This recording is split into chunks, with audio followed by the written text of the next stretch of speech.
Welcome to episode 40, Construction Nation. Can you believe it? 40. That's pretty cool. This is Sue Dyer, your host of Construction Dream Team, where I interview industry leaders and experts so you can learn about the people side of construction and build your construction dream team based on OPE, other people's experiences. Why suffer when you can learn from other people who've already been there and done it, are making it happen every day? You can learn from them, shorten your learning curve, and have your construction dream team now. So today we're so lucky to have our guest. He is someone that I really respect in the industry. He is out there making it happen for so many teams, and we hear great things about his work. And so I would like to welcome to today's podcast, Eric Sanderson. Welcome. Hi, Sue. Thank you very much. Thank you for having me. I really appreciate the opportunity to spend time with you. Well, thank you. Construction Nation is always looking for people that can help them. And let me just tell you a little bit about Eric. He's the founder and president of Red Rocks Advisors, LLC. He provides consulting and facilitation services to engineering and construction organizations and owners in the utility and infrastructure sectors of the construction industry. So he's also an IPI, International Partnering Institute, certified master level facilitator and has conducted over 325 professional facilitations. So he is here today to help us learn more about the water sector because he really has learned a lot and works a lot in that, primarily in that sector, which is evolving. Think about it right now. Water is really becoming bigger and bigger and bigger as population grows and climate changes. Water distribution is getting a lot different. Technologies are changing, just a lot of change in that sector. So we're going to learn more about that today, which might help us with our teams and also help us know where we need to go next in the market. So tell us about your journey to becoming a master level partnering facilitator. Well, again, thank you for having me. I appreciate it. So the journey to becoming a master level facilitator. Well, it was a long one. Let's see. It was. I've been around the construction industry most of my life. My dad was a builder after he retired out of the Army. So and I know there's a lot of people that identify with this. So when I was a little kid, I kind of just would go to job sites after school and hang out with him. So construction is something that's always been around me and I've always observed it.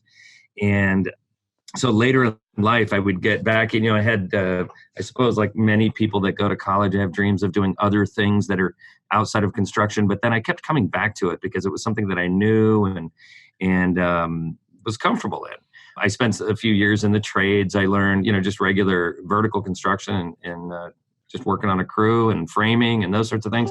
And then I learned, I worked for a company for a while where I learned masonry work and stone work and kind of picked that up and then became a subcontractor, kind of splintered out on my own and started doing that. So began to learn a lot of elements of the business, sort of not just the technical side of installation and the process of constructing, but also the business of construction and sort of the dynamics that play on a job site and between parties on a job.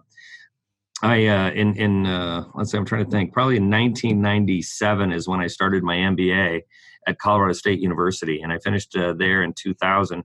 And it was when I graduated in 2000 that I joined a consulting firm. I had interviewed and joined with them, and they specialized in management consulting in the construction industry. And so I had an opportunity to work with them and get exposed to a lot of different services that are provided to contractors and engineers and owners. But it's there that I began facilitating partnering. And that was, to me, it was extremely eye-opening because I really understood that's where I came to understand, not just the process of construction, but the importance of the relationships between parties on a project and how those relationships can really make or break the success of a project. I mean, regardless of how good a design is or how high quality a team is or the desire of an owner to have a great project, it really just comes down to how do we interact and engage on a regular basis on a project. So like I said, that's where I kind of came to realize the importance of that. And fortunately, I developed some experience while I was there, and I had facilitated quite a few projects. I spent about 8 years with one firm. I had left and spent a couple of years with another firm, but in the end, decided that kind of had my own style, I suppose, and my own approach, and a lot of clients that would ask me to help them various initiatives and whatnot, and they were always reaching out to me directly. And so eventually, I kind of went out on my own. Probably many people do, and went back to kind of what I did the first time, which is sort of went out on my own as a my own contractor, and in that effort, I began to, not intentionally, but I kind of fell into it, focusing in on the water sector, water and wastewater sector. And it's probably anybody that in any business would know is you begin down a path, and then if you do a good job, which is always the goal, then people would refer you, and they'd say, hey, you talk to this person, they can help you. And so I kept on getting referrals, and every referral I would get would be in the water and wastewater sector. So over a period of time, that's where I developed the resume. The depth of resume began really in water, and so that's continued for about the last 18 years, 19 years. The other cool thing about that, I think, is that you get to see, you have a perspective, a vision of the industry that other people aren't going to have, because you're seeing lots of different owners, lots of different projects, lots of different sectors, and you're seeing patterns. Yes. So to me, the patterns are where the genius comes from. That if you don't have that ability to see multiples and see across it, you can't see the patterns, you aren't able to help in the same way, because you'll see the patterns and be able to go, oh, did you think about this? Did you do that? And help them in a way that's orders of magnitude better than someone who wouldn't be able to see the patterns. Right. Yeah, sometimes I refer to it, and I think a lot of people probably do, is you can't see the forest for the trees. And sometimes I refer to it also as sort of seeing the industry at the 10,000 foot view, as opposed to at the ground level. So when you're up above, you can sort of see the topography, if you will, and you can see things in a different perspective that maybe when you're engaged in a single environment, that you don't always get that perspective and that depth. Yeah. Well, take us back to the very first project you ever worked on. So, as a facilitator? Yes. Okay. Because I'd have to go really far back for the very first one. Well, that could be interesting too. Yes, it could. I think, again, I was probably a little kid at the time. As a facilitator, the first project that I facilitated was actually for the City of Atlanta's Department of Watershed Management. And they were doing upgrades and replacements of pump stations, wastewater pump stations that pumped used water to treatment plants, a couple of different treatment plants around the city.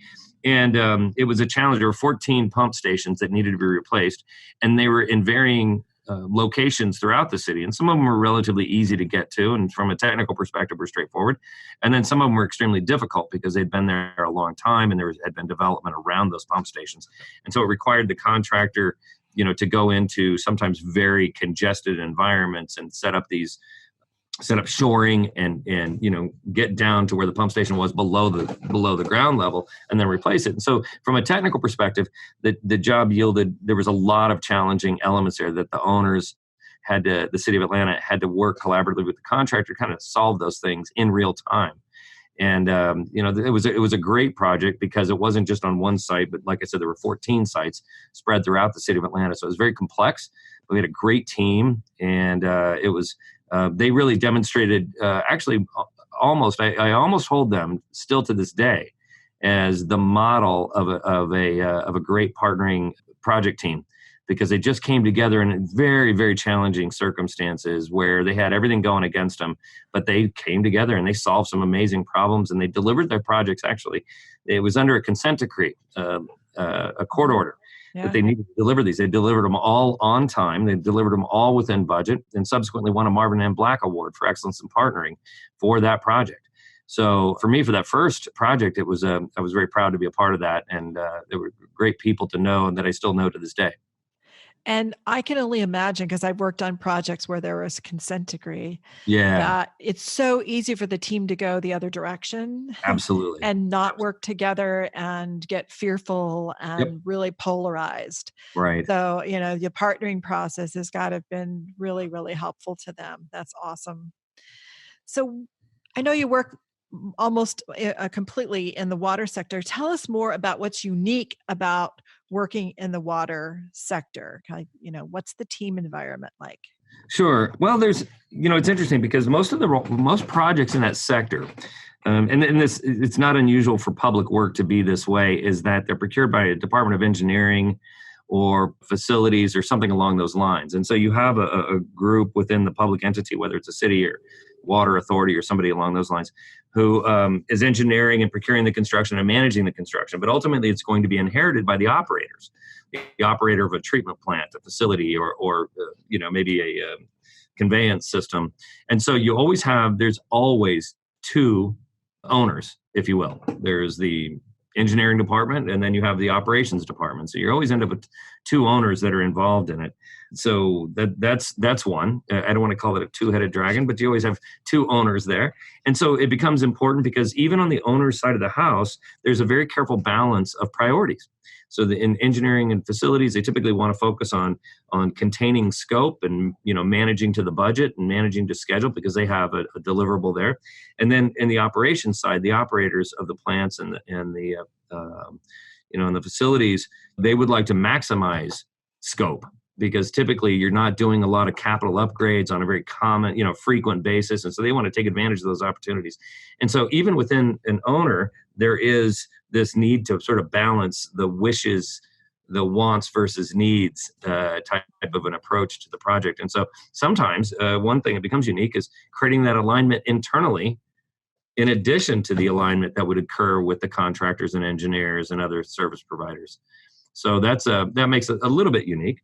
And then also sometimes you have the permit components become very different because in water and wastewater, you have, effluent permit requirements. They have to meet certain EPA standards around discharge. And so you can have permits that come from a local level that could literally come from a city or a county.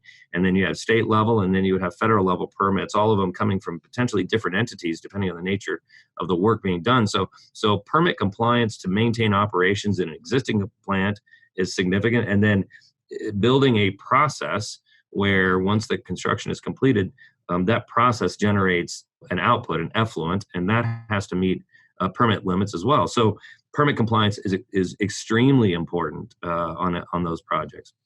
So those are two of the ways they're different. And of course, much of the work occurs, if you're dealing with pipeline jobs, then you've got a lot of stakeholders involved that have very vested interest in it.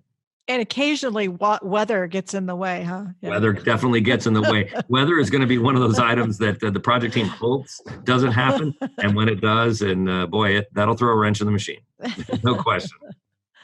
So what kind of delivery systems are you seeing being used out there in the water sector? What impacts do they have on developing a strong team and your approach to partnering? Yeah, good question. So probably like almost any sector, design, bid, build traditionally was the model, right? And in many areas, that's still the case. But we're starting to see a lot more prevalence. And it's probably been like maybe 10 years swing that we're seeing this.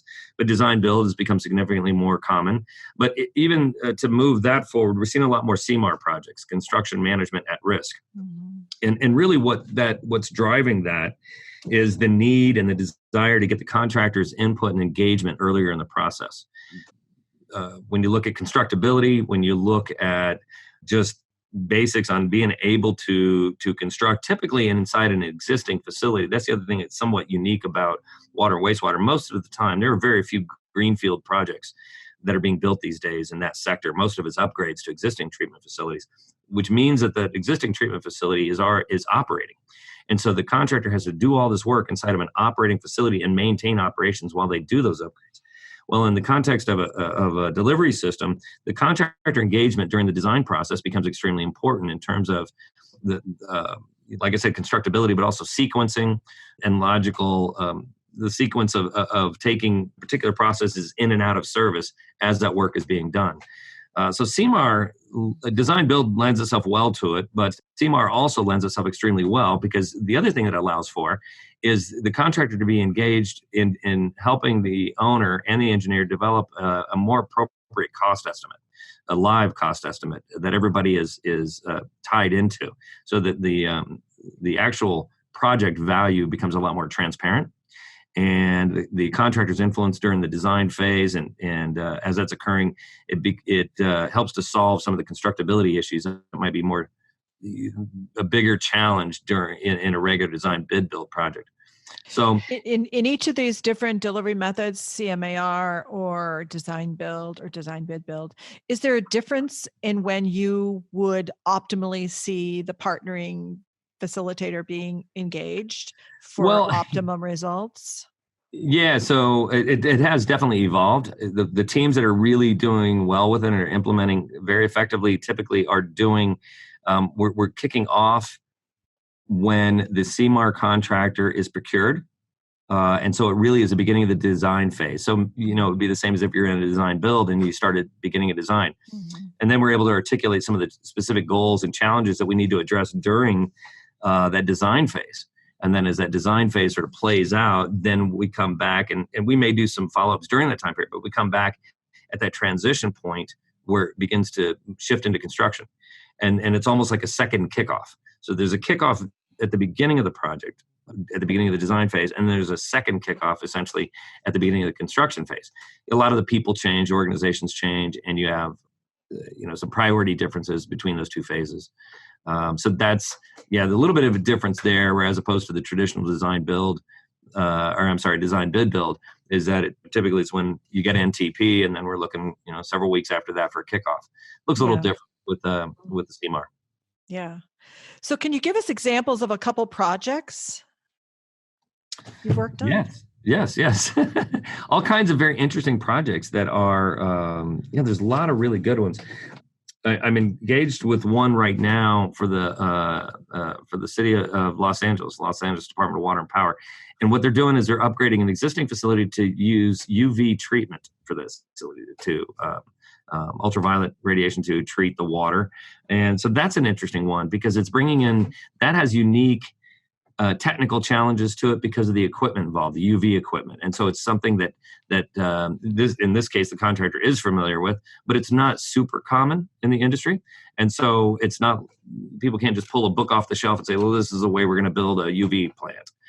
It is unique and has some technical elements there that create a challenge. And so everybody is, there's a little bit of a learning curve for everybody. The project's going well. And I think it's, people seeing that it is a good process to implement.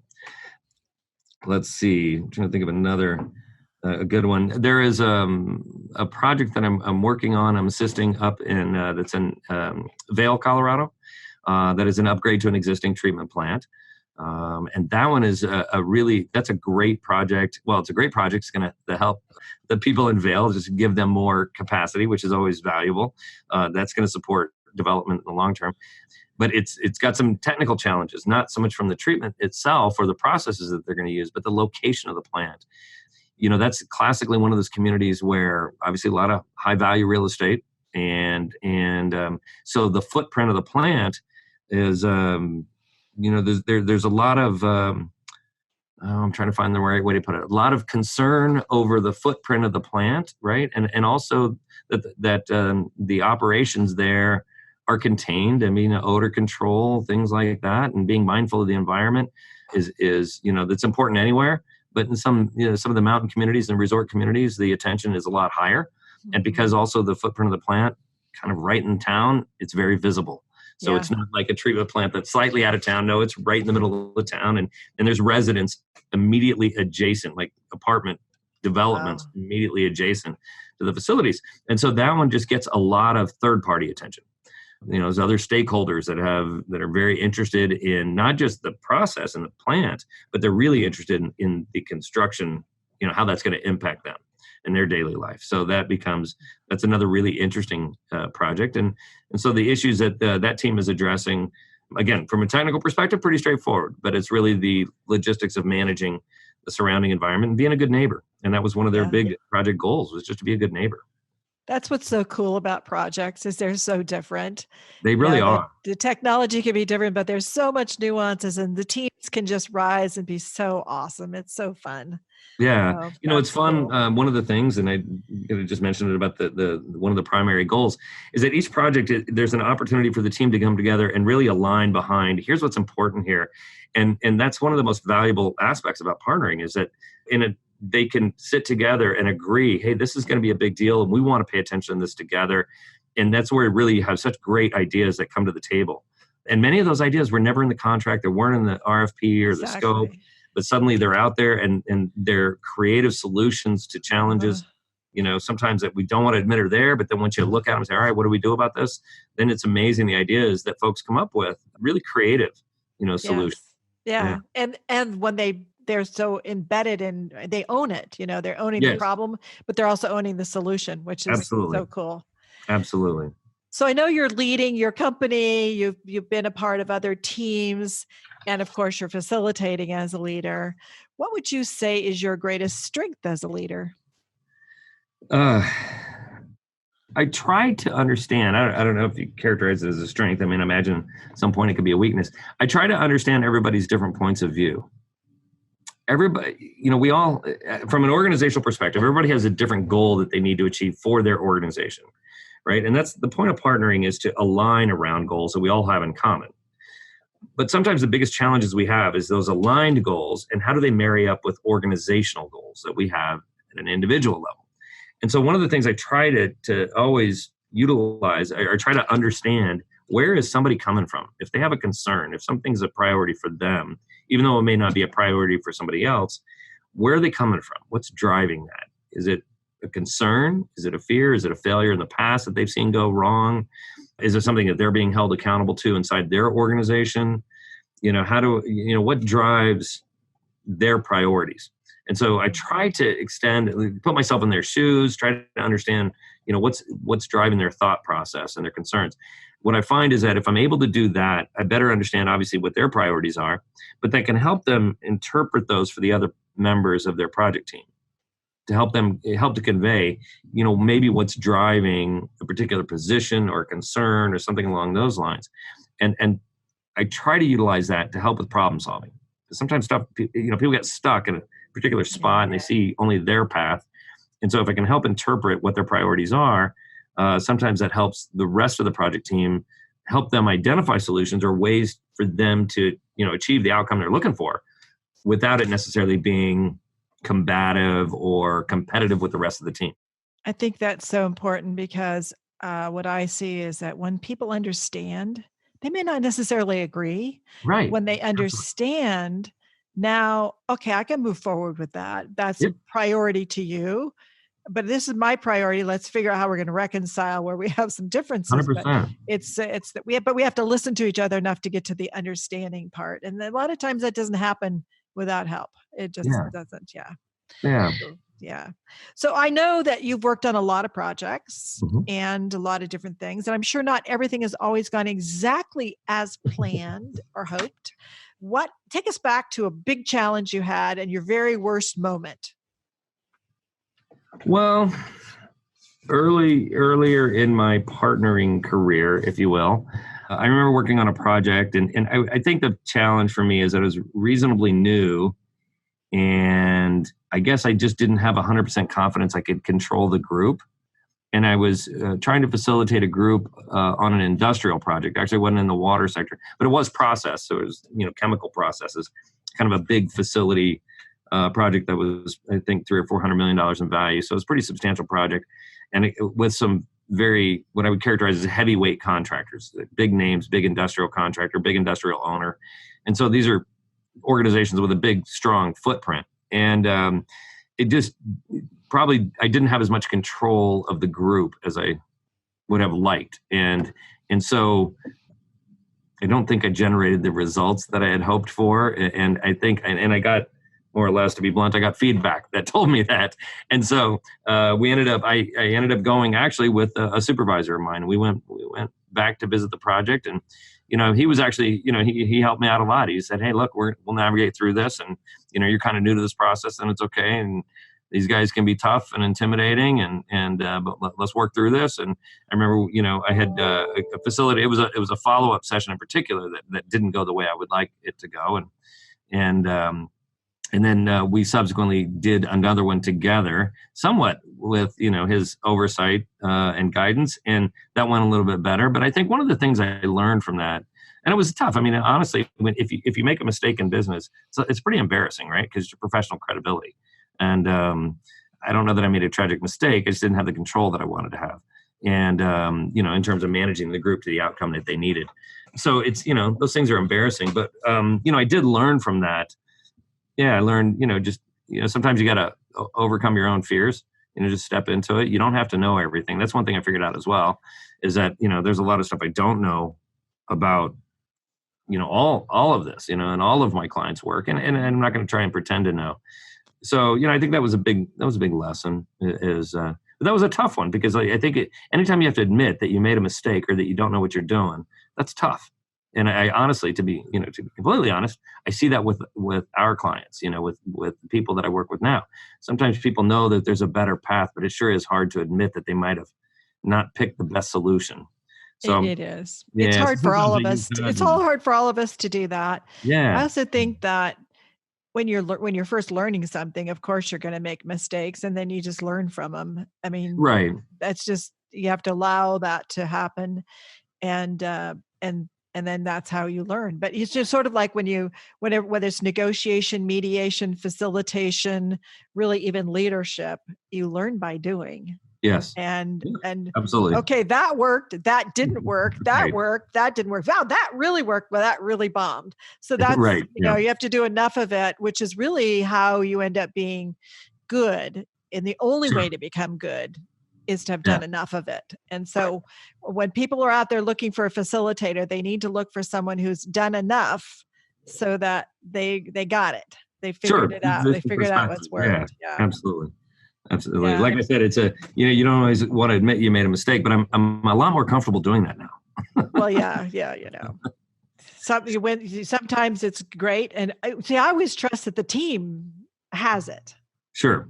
I just have to try to make the atmosphere that allow for them to figure it out. Right. Because they do have it. I know. Yep. I trust completely in them. Not so much in my ability to solve issues, because I'm not going to solve anything, but I trust in their ability to do it. So I know that you've probably gotten a lot of advice, like from your dad and others along the way. What is the best advice you've ever gotten that you found so valuable that still sticks with you today? I love advice, because I file it away and I pull it out when I need to, and I remember it. But I love it because I can draw back to particular times, and then I remember a particular lesson, and I'm like, yep, here's where that applies. One of the things, and we all there's obviously different advice applies to people differently, but one of the things that stands with me, and I pull it out on a pretty regular basis, is essentially the idea of don't take it personal. And by that, I mean, like, people, you can always bring a solution. You can bring a process to the table. You can, offer what you offer, and people will choose to do, follow your path, choose to implement a solution, or choose not to. And people provide feedback and all of that. And I think, I just have learned that at the end of the day, we both a facilitator as well as consultant, is you bring solutions to the table. You try and facilitate through to a solution. I can't take personal whether or not they implement. And I don't know if that's a good way to look at it or not. But in the end, like, everybody has to take action, right? Everybody has to move something forward. I'm personally vested in all the projects that I'm a part of. Like, I want them to be successful. I want them to be, amazingly successful. So sometimes it's a bit of a challenge to sort of look at a team and, like, come on, we're not quite getting where we need to. And we've got some, there's things here, because organizational dynamics are very difficult. Each organization has a lot that they're trying to achieve as well. And that's what I said. I was trying to put myself in different spots to try and interpret and understand, what drives thinking and behaviors inside of organizations. But, you bring solutions to the table, or you try to facilitate processes, and they're not always generating the results. Most of the time they are. And it's great. Teams are, a lot of the teams I work with are extremely successful. Sometimes I think it's just, there's some that don't achieve quite what they could. So I try not to take that personal. And in the end, again, in all aspects of business, I'm very interested in it being successful. I want to have success for myself and my clients, and I don't know if I'm competitive either. Maybe there's a little competition there as well. But in the end, like I said, it's just not to take it personal, and I always try to provide help and solutions. And so I don't know. Maybe that's one element of advice that I tap into once in a while. That's I've cool. received a lot of good advice. I've worked with a lot of great people that have a lot of amazing insight. So it's hard for sometimes it's hard to narrow down to one thing. Yeah. But it's always good to keep perspective. Yes. Don't definitely. take it personally. It's not about you. It's probably Right. about them, not about 100%. You. Read that somewhere. So what's your favorite piece of tech that you're using this day that you're finding you're really, really helpful these days? Tech. Okay. So, well, I guess anybody can't live without their phone. So I don't even know if that counts anymore. Well, is there something on your phone that you use that you find really helpful? Like an app or something that you think is really cool? Yeah, the airline app. Oh yeah. Because I'm always checking my flights. Let's see. I don't have any specific good app recommendations. I go to a handful of them all the time, depending on my travel is mostly, on the app stuff is what I'm using there. Honestly, I don't know if it's okay to advocate or talk about brands, but, I recently had to switch out computers, and I did just this last fall, and I got a Microsoft Surface Pro, and I am extremely happy with it. Yeah. It's very lightweight. It's the small. I can't remember which model. I tried to get as much memory as I could on it, and I have the really small one too. It's pretty awesome. So it's a very robust in terms of what's in it. But I like the size. It's just super easy to use, and honestly, sometimes I carry it and nothing else. So I no longer, I'm just able to carry that. And it's just a smidge larger than a tablet. So yes, so I think that's probably my favorite right now. Cool. I think we need them to advertise for us. Don't you think? We could be an advertiser for us. Yeah. So a gift.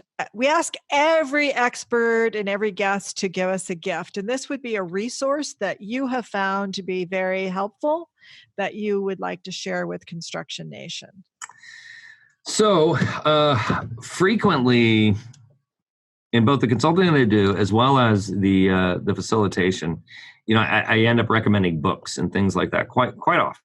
Hey, you might want to read this and give you some insight about this, et cetera, et cetera. So, but I also recognize not everybody's a reader, and that people spend a lot of time traveling or in their cars. So one of the things that I use that I don't know if it's a gift, but maybe this is the app I should have recommended, but Audible. Oh, yeah. Audible is a great resource for me. The audiobooks, I think it's through Amazon, and I love it. And so I tap into that very regularly. I'm able to listen to books. I prefer when they're read by the author, because you can hear the author's intonation and inflection on key issues that are important to them. And so I like those. Certainly business books are kind of somewhat obvious that, in terms of, ideas and kind of continuing to feed ideas into what I'm doing. I like to hear different concepts, and I like to try and share those with my clients when I can. And that's why I said, with groups, I'll recommend stuff.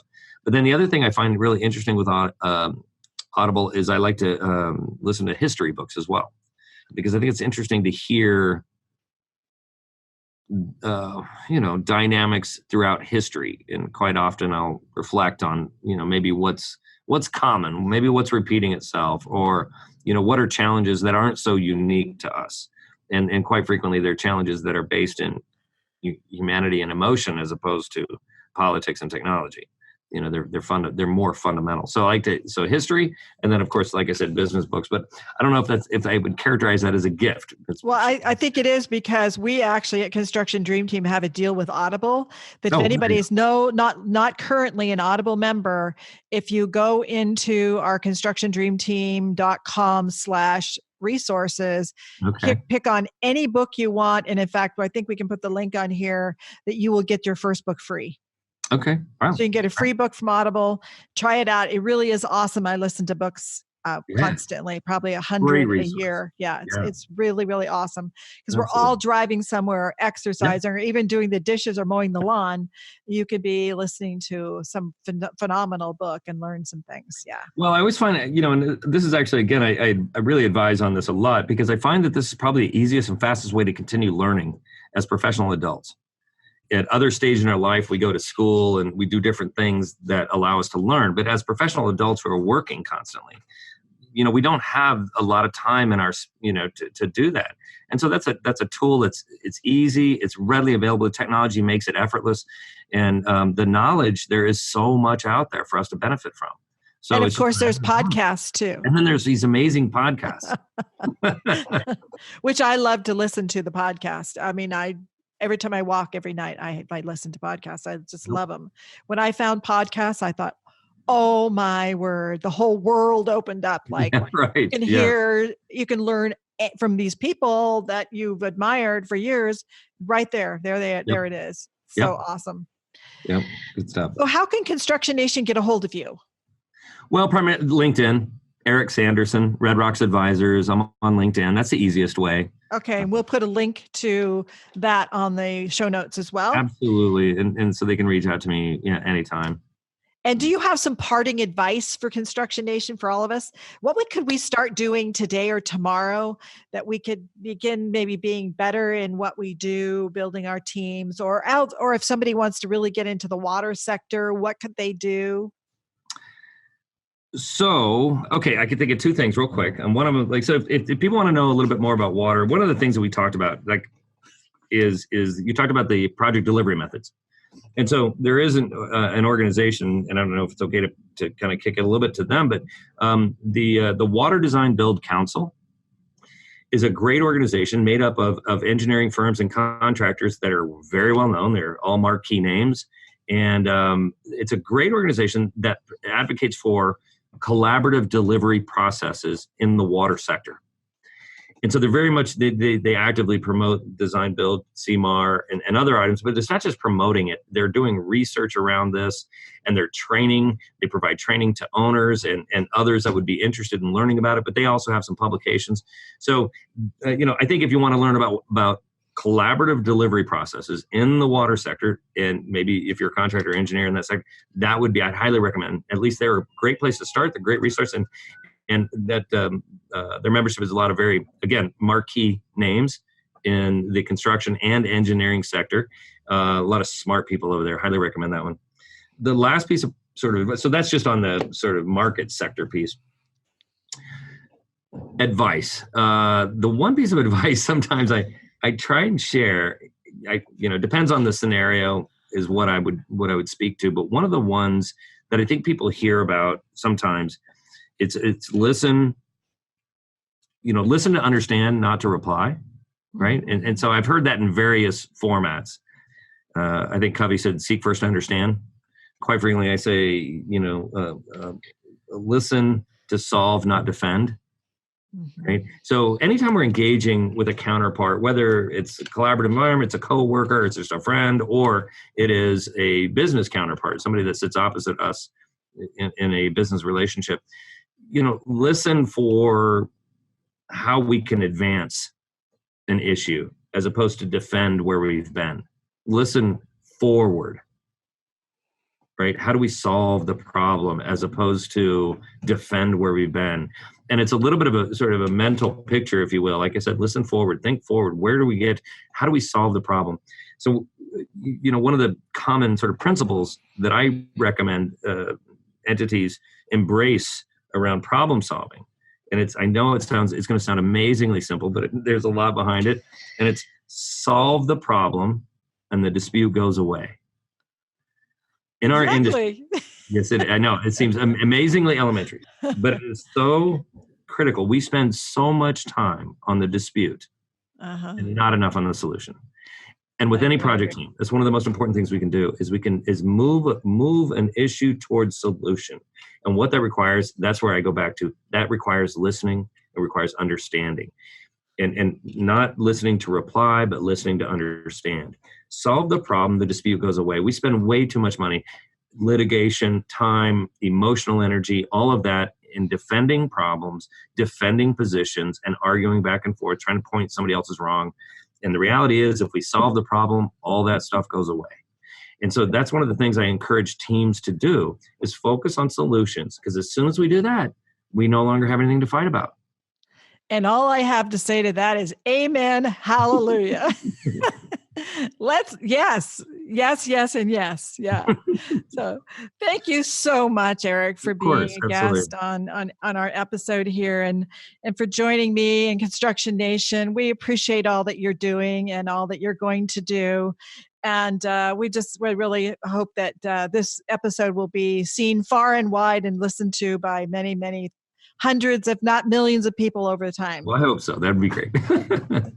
So for those of you who've been listening to our episodes, as Eric was talking about his resources, we do have a deal with, Audible, so jump on there. But on our resource page, again, constructiondreamteam.com/resources, every resource that's ever been shared is there. And I think that I was thinking about this. I'm thinking, I'm trying to decide what I'm going to get for my clients for Christmas. And I'm thinking, well, what if I curated a list of things from this resource page for people and give that to my clients? Great. You could pick the best stuff there and send it out. So think about that. This is about the time when we're thinking about those things. Or rather than some wine this year, why not give them some stuff to make them stop whining and give them some good stuff to fill their minds with some new thoughts for 2020. Remember 2020, good vision. So next year we have to have great vision for everyone. So remember, Construction Dream Team drops every Monday at 4 a.m. Pacific Standard Time. And please join me next week when I will interview another industry expert or leader, and they will share with us all of their great expertise so that you can learn how to build your construction dream team and not have to suffer through like some of us have had to do for many years and decades. So join us again. And thank you so much, Eric, for being a part of our episode here today. Absolutely. Thank you for having me. Thank you. And I'll catch everyone next time.